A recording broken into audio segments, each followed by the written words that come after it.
ইউক্রেনের president Volodymyr Zelensky গতকাল বৃহস্পতিবার ইউরোপের কয়েকজন নেতাকে বলেছেন, দয়া করে আপনারা নিজেদের ভূমিকা স্পষ্ট করুন। রাশিয়ার সঙ্গে শান্তি প্রতিষ্ঠার পরিকল্পনার অংশ হিসেবে তার দেশের জন্য নিরাপত্তার নিশ্চয়তা কী হবে তা স্পষ্টভাবে নির্ধারণ করা এখন খুবই জরুরি, কারণ যুদ্ধ টানা ৩.৫ বছর ধরে চলছে। পোল্যান্ডে ইউরোপীয় নেতাদের একটি ভার্চুয়াল বৈঠকে জেলেনস্কি এই আহ্বান জানিয়েছেন। এতে অংশ নেয় পোল্যান্ডের প্রেসিডেন্ট কারল নাবোৎস্কি এবং এস্তোনিয়া, লাটভিয়া, লিথুয়ানিয়া, ডেনমার্কের নেতারা।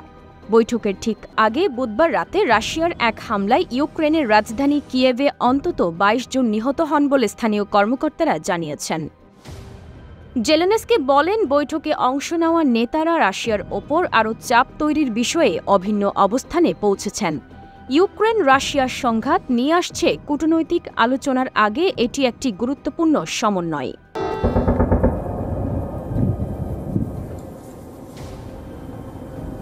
বৈঠকে জেলেনস্কির করা মন্তব্যগুলো তার প্রেসিডেন্সিয়াল ওয়েবসাইটে প্রকাশিত হয়েছে। জেলেনস্কি বলেন, ইউক্রেন মনে করে ক্রেমলিনের নেতা ভ্লাদিমির পুতিন এখনও যুদ্ধ চালিয়ে যাওয়া ছাড়া অন্য কিছুতে আগ্রহী নন। ইউক্রেনের প্রেসিডেন্ট বলেন, নিরাপত্তার নিশ্চয়তার একটি দৃঢ়বৃত্তি ইউক্রেনের দরকার।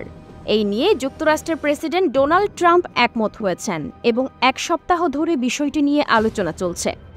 একই সঙ্গে পুতিনের ওপর আরও চাপ তৈরি করা প্রয়োজন, এই ব্যাপারেও ইউক্রেন ও ইউরোপীয় নেতাদের অভিন্ন মতামত রয়েছে।